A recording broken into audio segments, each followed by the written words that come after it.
Hello guys, வணக்கம் and welcome back to சிறப்பு media 2.0. நான் உங்கள் உதய். இந்த வீடியோவில் நம்ம இதை பற்றி பார்க்க போகிறோம் அப்படின்னு பார்த்தீங்கன்னா, பிக் பாஸ் சீசன் 8ஓட 6வது வாரத்துக்கான 4வது நாளுக்கான மதிய நேர ஓட்டிங் முடிவுகளை தான் இந்த வீடியோவில் முழுசாக பார்க்க போகிறோம். ஸோ இந்த வீடியோக்கு போகிறதுக்கு முன்னாடி நம்மளோட சேனலை சப்ஸ்கிரைப் பண்ணாதவங்க சப்ஸ்கிரைப் பண்ணி வச்சுக்கோங்க. பக்கத்தில் ஒரு பெல்லைக்கான் இருக்கும், அதையும் ப்ரெஸ் பண்ணி ஹாலில் போட்டுக்கோங்க. அப்போ தான் நாங்கள் அப்டேட் பண்ணுற ஒவ்வொரு விஷயமும் நோட்டிஃபிகேஷன் வந்து சேரும். அதுதான் இந்த வீடியோக்கு அட்லீஸ்ட் ஒரு 1000 லைக்குன்னு எதிர்பார்க்குறோம். ஸோ லைக் போடுங்க, வீடியோ பாருங்கள். வாங்க இன்று வீடியோக்களை வந்து போகலாம்.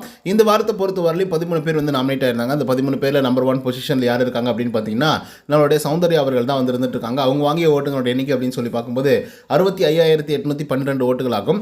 பர்சன்டேஜ் வைஸ் அப்படின்னு பார்க்கும்போது கிட்டத்தட்ட 21.6% வந்து இருந்துட்டு இருக்காங்க சௌந்தர்யா அவர்கள். ஸோ சௌந்தர்யாவை பொறுத்தவரையிலும் இந்த வாரத்தோட தொடக்கத்திலேருந்தே நம்பர் 1 பொசிஷனில் இருக்கிறது மட்டும் இல்லாமல், அதிகப்படியான வாக்குகள் வாங்கினது மட்டும் இல்லாமல் 20%க்கும் மேலான வாக்குகளை வச்சிருக்கிற ஒரே ஒரு ஆளாக சௌந்தர்யா அவர்கள் வந்து இருந்துட்டு இருக்காங்க. பட் இருந்தாலும் கூட அது கொஞ்சம் கொஞ்சமாக குறைஞ்சு வந்துட்டு இருக்கு. மேபி நாளைக்குள்ள அவங்க 20%க்குள்ளே வரதுக்கான வாய்ப்புகள் இருக்கு. அதுக்கடுத்து 2வது பொசிஷனில் யார் இருக்காங்க அப்படின்னு பார்த்தீங்கன்னா, ராணுவ அவர்கள் வந்து இருந்துட்டு இருக்காரு. அவர் வாங்கிய ஓட்டுகளோட எண்ணிக்கை அப்படின்னு சொல்லி பார்க்கும்போது 40,565 ஓட்டுகளாகும். பர்சன்டேஜ் வைஸ் அப்படின்னு சொல்லி பார்க்கும்போது 13.31% வந்து இருந்துட்டு இருக்காரு ராணுவ அவர்கள். ராணுவ அவர்கள் இந்த வாரத்தோட தொடக்கத்தில் 9வது பொசிஷனில் ஆரம்பித்தார். அதுக்கப்புறம் அடித்தார் பாருங்க, ஒரு அடி வேகமாக 2வது பொசிஷனில் வந்து நின்றுருக்காப்புல. ஸோ அப்படி மக்கள் வந்து பார்த்திங்கன்னா ஆதரவு வந்து ராணுவ அவர்களுக்கு வந்து தெரிவிச்சிட்டு இருக்காங்க. ஸோ ராணுவ அவர்களுக்கு மிகப்பெரிய வாழ்த்துக்களை நம்மளும் தெரிவிச்சுக்கலாம். அதுக்கடுத்தா ஜெப்ரி ப்ரோ வந்து இருக்காப்புல. அவர் வாங்கி ஓட்டுகளோட எண்ணிக்கை அப்படின்னு சொல்லி பார்க்கும்போது 40,110 ஓட்டுகளாகும். பர்சன்டேஜ் வைஸ் அப்படின்னு சொல்லி பார்க்கும்போது 13.16% வந்து இருந்துட்டு இருக்காரு நம்மளுடைய ஜெப்ரி அவர்கள். ஸோ ஜெப்ரியை பொறுத்தவரையிலும் இது கம்மியான வாக்குகள் தான். ஏன்னா இதுக்கு முன்னாடி காலங்களே 1,00,000 வாக்குகள் ஒரே ஒரு வாரத்தில் வாங்கி நம்ம பார்த்துருக்கோம். பட் இப்போ வந்து பார்த்திங்க அப்படின்னா சௌந்தர்யா, ராணுவ் இவங்கெல்லாம் வந்து வேறு லெவலில் ஓட்டிங்ஸ் வாங்கிட்டு இருக்கிறதுனால மனுஷன் ஜெப்ரியால் கொஞ்சம் வந்து ஓட்டிங்ஸ் வாங்க முடியலையோ அப்படிங்கிற மாதிரி வந்து தோண்டிட்டு இருக்கு. அதுக்கடுத்து 4வது பொசிஷனில் நம்முடைய தீபக் வந்து இருக்காப்புல. அவர் வாங்கிய ஓட்டுகளோட எண்ணிக்கை அப்படின்னு சொல்லி பார்க்கும்போது 33,253 ஓட்டுகளாகும். பர்சன்டேஜ் வைஸ் அப்படின்னு சொல்லி பார்க்கும்போது 10.91% வந்து இருந்துட்டு இருக்காப்புல நம்முடைய தீபக் அவர்கள். தீபக் அவர்கள் இப்போ தான் வந்து தன்னுடைய கேமே வந்து ப்ளே பண்ணிட்டு இருக்காரோ அப்படிங்கிற மாதிரி வந்து இருந்துகிட்ருக்கு. நிறைய இடங்களில் வந்து கன்னிங்காக வந்து ரெஸ்பான்ஸ் பண்ணுறது, கன்னிங்காக வந்து பேசுகிறது, கன்னிங்காக சில விஷயங்கள்லாம் வந்து சொல்கிறது அப்படிங்கிறதுல ரொம்ப ஹாக்கோடாக இருக்காப்புல இந்த மனுஷன். ஏன்னா கேட்கும்போது ஐயோ என்னடா அந்த மனுஷன் இப்படி பேசிட்டாப்லே அப்படிங்கிற மாதிரி வந்து தோணுது. அதுக்கடுத்த 5th பொசிஷனில் யார் இருக்காங்க அப்படின்னு பார்த்தீங்கன்னா ஜாக்லின். அவங்க வாங்கிய ஓட்டுகளோட எண்ணிக்கை அப்படின்னு சொல்லி பார்க்கும்போது 29,128 ஓட்டுகளாகும். பர்சன்டேஜ் வைஸ் அப்படின்னு சொல்லி பார்க்கும்போது 9.56% வந்து இருந்துட்டு இருக்காங்க ஜாக்லின் அக்கா அவர்கள். ஆக்சுவலாக இந்த வாரம் தான் ஜாக்லின் அவர்களை வந்து மக்கள் ஏற்றுக்கிட்டாங்க அப்படின்னு சொல்லி நம்ம யோசிச்சுட்டு இருந்தோம். ஆனால் போன வாரத்தில் பண்ண விஷயங்கள்லாம் இருக்குல்ல, அந்த விஷயத்தெல்லாம் வச்சு பார்க்கும்போது ஓட்டிங்ஸ் போடக்கூடாது அப்படின்ற முடிவு எடுத்துட்டாங்களா என்னன்னு தெரியல. ஏன்னா லாஸ்ட் வீக்கெல்லாம் வந்து 3வது பொசிஷனில் இருந்தாங்க. சொல்ல போனால் விஜய் விஷால், அதுக்கப்புறம் முத்துக்குமரன்லாம் நாமினேஷன் லிஸ்ட்டில் இருந்தேன். பட் இந்த வாரம் ரொம்ப டம்மி ஆகிட்டாங்க.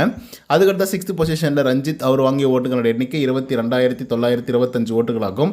பர்சன்டேஜ் வைஸ் அப்படின்னு சொல்லி பார்க்கும்போது 7.52% வந்து இருந்துட்டு இருக்காரு நம்மளுடைய ரஞ்சித் அவர்கள். ஸோ யார் என்ன வேணால் பண்ணிக்கோங்க, யார் எவ்வளோனா அடிச்சுக்கோங்க, நாங்கள் இப்படி தாண்டா இருப்போம் அப்படின்னு சொல்லிட்டு ரஞ்சித் அவர்களுடைய ஸ்டாண்டெல்லாம் ஓகே தான். பட் இருந்தாலும் இது வந்து ஷோவுக்கு வந்து உதவுதா அப்படின்னு கேட்டிங்கன்னா ஒன்றுமே கிடையாது. அதுக்கடுத்தா சத்யா வாங்கிய ஓட்டுகளோட எண்ணிக்கை 18,723 ஓட்டுகளாகும். பர்சன்டேஜ் வைஸ் 6.14% வந்து இருந்துட்டுருக்காங்க சத்யா அவர்கள். பர்சன்டேஜ் ஆஃப் ஓட்டிங்ஸ் எல்லாம் ஓகே தான். பட் இப்படியே போச்சு அப்படின்னா சத்யா அவர்களும் டேஞ்சர் ஜோன் வரதுக்கான வாய்ப்புகள் வந்து இருக்குது. பட் என்னதான் இருந்தாலும் ஓரளவுக்கு வாக்குகளை வாங்குறது மட்டும் இல்லாமல் இப்போதைக்கு கொஞ்சம் சேஃபர் ஜோனில் வந்து இருக்கார் அப்படிங்கிறதுல மாற்றுக்கிறது இல்லை. ஏன்னா இதுக்கப்புறம் இருக்கக்கூடிய மிச்சர்ஸ் எல்லாம் இருக்கிறதுனால சத்யா அவர்கள் இப்போதைக்கு சேஃபர் ஜோனில் தான் வந்து இருக்காங்க. அதுக்கு அடுத்த பொசிஷனில் யார் இருக்காங்க அப்படின்னு பார்த்தீங்கன்னா தர்ஷிகா வந்திருக்காங்க. அவங்க வாங்கிய ஓட்டுகளோட எண்ணிக்கை அப்படின்னு சொல்லி பார்க்கும்போது 17,652 ஓட்டுகளாகும். பர்சன்டேஜ் வைஸ் அப்படின்னு சொல்லி பார்க்கும்போது கிட்டத்தட்ட 5.79% வந்து இருந்துகிட்ருக்காங்க நம்மளுடைய தர்ஷிகா அவர்கள். ஸோ தர்ஷிகாவை பொறுத்த வரலையும் கொஞ்சம் ஓவர் ஆட்டிடியூட் காட்டுறாங்களோ, ரொம்ப தேவையில்லாமல்லாம் பேசுகிறாங்களோ அப்படிங்கிற லெவலுக்கு தான் இப்போதைக்கு வந்து இருந்துகிட்ருக்காங்க. இன்றைக்கி நீங்கள் ப்ரோமோ 2 கூட வந்து பார்த்துருப்பீங்க. அந்த ப்ரோமோவிலே பயங்கரமாக தர்ஷிகா அவர்கள் வந்து அப்படியே ஏதோ ஆகிட்ட மாதிரி பேசியிருப்பாங்க. ஆனால் ஒன்றுமே ஆகலை, அப்படியே அவ்வளோ ஓவர் சீன் வந்து போடுறாங்க. அதுக்கடுத்து யார் இருக்காங்க அப்படின்னு பார்த்தீங்கன்னா சாச்சினா. அவங்க வாங்கிய ஓட்டுகளோட எண்ணிக்கை 9,662 ஓட்டுகளாகும். பர்சன்டேஜ் வைஸ் 3.17% வந்து இருந்துகிட்ருக்காங்க சாச்சினா அவர்கள். சாச்சினா அவர்கள் ஏதாச்சும் பண்ணுவாங்க இந்த கேம் பிளேவில் அப்படின்னு சொல்லி பார்த்தா எப்போதும் நோட்டை வச்சுக்கிட்டு எழுதிக்கிட்டே இருக்காங்க. சரி ஓகேப்பா, அவங்களுக்கு வந்து கொடுக்கப்பட்ட கேரக்டர் வந்து அதுதான், நல்ல புள்ள கேரக்டரு, நல்லா படிக்கணும் அப்படிங்கிற கேரக்டர் தான். பட் அதை அவங்க வந்து நல்லா தான் பண்ணுறாங்க. பட் அது அவ்வளோ ரசிக்கும்படியாக இல்லை. இந்த மாதிரி மொக்கையாக வந்து பிக் பாஸ் அவர்கள் கொடுத்து அந்த பொண்ணோட ஓட்டிங்ஸே வந்து பார்த்திங்கன்னா நார் அடிச்சிருச்சு. அதுக்கடுத்த 10வது பொசிஷனில் சிவகுமார் 7,462 ஓட்டுகள் வாக்கெடுக்கால் வாங்கியிருக்காப்புல. அந்த பர்சன்டேஜ் வைஸ் அப்படின்னு சொல்லி பார்க்கும்போது 2.45% வந்து இருந்துகிட்ருக்காரு நம்மளுடைய சிவகுமார் அவர்கள். சிவகுமாருக்கு அதிகப்படியான வாக்குகள் விழணும் அப்படிங்கிறது என்னுடைய விருப்பம். ரீசன் என்ன அப்படின்னு பார்த்தீங்கன்னா, மனுஷன் தன்னுடைய ஒரு கேரக்டர் கொடுத்துட்டா அந்த கேரக்டர் எவ்வளோ தூரம் வந்து சூப்பராக பர்ஃபார்மன்ஸ் பண்ண முடியுமோ அவ்வளோ தூரம் பண்ணுறாப்பில்ல. அதுக்கடுத்த 11வது பொசிஷனில் நம்மளுடைய வர்ஷினி, அவங்க வாங்கிய ஓட்டுகளுடைய எண்ணிக்கை 7204 ஓட்டுகளாகும். பர்சன்டேஜ் வைஸ் அப்படின்னு சொல்லி பார்க்கும்போது 2.36% வந்து இருந்துகிட்ருக்காங்க நம்மளுடைய வர்ஷினி அவர்கள். ஸோ வர்ஷினி அவர்களுக்கும் இன்னும் கூட அதிகப்படியான வாக்குகள் வந்து விழலாம். ஏன்னா நல்ல பர்ஃபார்மன்ஸ் வந்து பண்ணிகிட்ருக்காங்க ஆஸ் எ பிரின்சிபலாக. இன்னும் நிறைய விஷயங்கள் வந்து பேசணும், பேசாமல் இருக்கிறாங்க, அதை வந்து தவிர்க்கிறாங்க.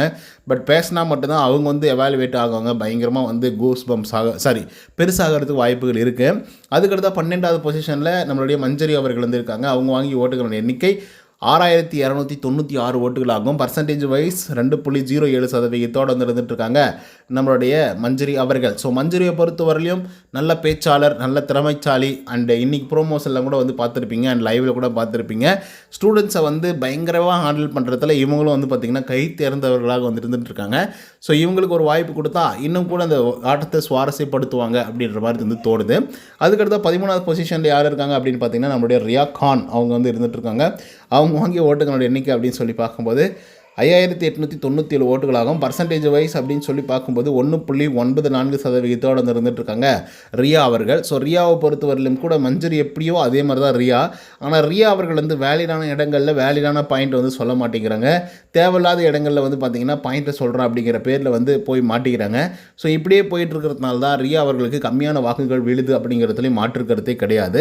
ஸோ இதனால் வந்து பார்த்திங்க அப்படின்னா மிகப்பெரிய ஒரு பிரச்சனை ரியா அவர்களுக்கு வந்து இருக்கும். சொல்லப்போனால் டேஞ்சர் ஜோனில் இருக்காங்க, எவிக்டாக வெளியே போகிறதுக்கு வாய்ப்புகள் இருக்குது. நான் இதுக்கு முன்னாடியே சொன்ன மாதிரி டபுள் எவிக்ஷன் இருக்கிறதுக்கான வாய்ப்புகள் இருக்குது. ஏன்னா மிச்சருங்கள்லாம் ஒன்றா வந்துட்டாங்க அப்படிங்கிற பட்சத்தில் மிச்சர் அப்படின்னு சொல்லிட்டு போங்கம்மா 2 பேர் வெளியே அப்படின்னு சொல்லி அனுப்புறதுக்கான வாய்ப்புகளும் இருக்குது. இப்போது இந்த ஸ்கூல் டாஸ்க்கு வந்து வந்துடுவோம். இந்த ஸ்கூல் டாஸ்க் அப்படிங்கிறது வந்து ரொம்ப ஃபன்னாக ஜாலியாக அப்படியே ஃபேமிலியெல்லாம் உட்காந்து எல்லா ஸ்டூடெண்ட்ஸும் பார்க்குற மாதிரி ஒரு டாஸ்க்கை தான் அமைக்கணும்னு நினச்சாங்களா என்னன்னு தெரில. இல்லை இந்த டாஸ்க் வந்து இப்படி தான் போகணும்னு நினச்சாங்களான்னு தெரில. ஒவ்வொருத்தரும் ஓவர் டூ பண்ணி உயிரை எடுக்கிறாங்க. பார்க்க முடியல அந்த லைவில். கையாமையான்னு கத்திக்கிட்டே இருக்காங்க. யார் என்ன சொல்ல வராங்கன்னு தெரில. காலையிலேருந்து மத்தியானம் வரைக்கும் அந்த பவித்ரா பொண்ணு அது என்ன பேசுதுன்னே புரியல.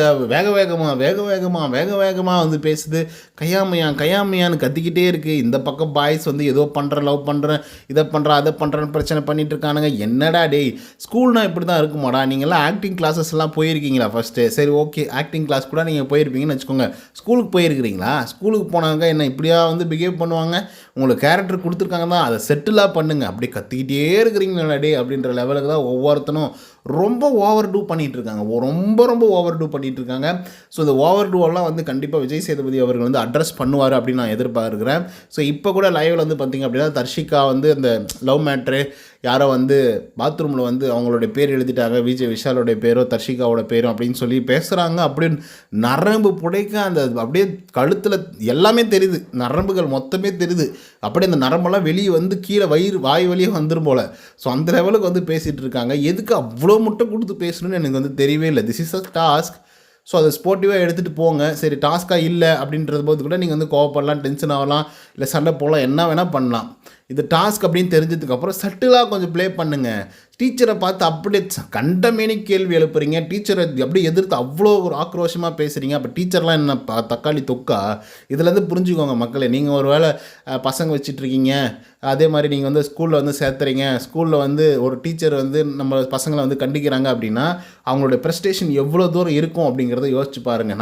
நம்ம சொல்லிக்கிறோம் என் புள்ள நல்ல புள்ள, என் புள்ளையை நீ எப்படி வந்து கண்டிக்கலாம், எப்படி வந்து அடிக்கலாம், எப்படி வந்து தொடலாம் அப்படின்னு 1008 ரீசன் நீங்கள் வந்து சொல்லிக்கலாம். ஏன்னா அவங்க வந்து உங்கள் பசங்க. டீச்சர்ஸோட நிலைமையை யோசிச்சு பாருங்கள், ஓகேங்களா? இப்போ பிபி ஸ்கூல் அப்படின்னு சொல்லி ஒன்று வச்சுருக்கிறாங்க. இதுங்களெல்லாம் எங்கேருந்து பிடிச்சின்னு வந்தாங்கன்னு தெரில. ஒரு வேளை வந்து கீழ்ப்பாக்கத்துலேருந்து பிடிச்சின்னு வந்து உள்ளே போட்டாங்களான்னு தெரில. ஒவ்வொன்றும் மென்டலுங்களாட்டமே பண்ணது. ஸ்கூல்லாம் என்ன டிசிப்ளின் தெரில, டெக்கோரம் தெரில, ஸ்டாஃபுங்கிட்ட எப்படி பேசணும்னு தெரில, ஏதோ அவங்க வீட்டு வேலைக்காரங்கிட்ட பேசுகிற மாதிரி பேசுகிறாளுங்க. ஓ எப்பா எங்கே போய் முடிவு போதோ தெரில. சரி இப்போ நீங்கள் சொல்லுங்கள், யாருக்கு ஓட் பண்ணிங்க அப்படிங்கிறத கமெண்ட்டில் சொல்லுங்கள். இந்த வீடியோ உங்களுக்கு இது பிடிச்சிருந்தா லைக் அண்ட் சப்ஸ்கிரைப் பண்ண மறந்துடாதீங்க. இன்னொரு தவணை சந்தினா until then bye from Uday. நன்றி, வணக்கம்.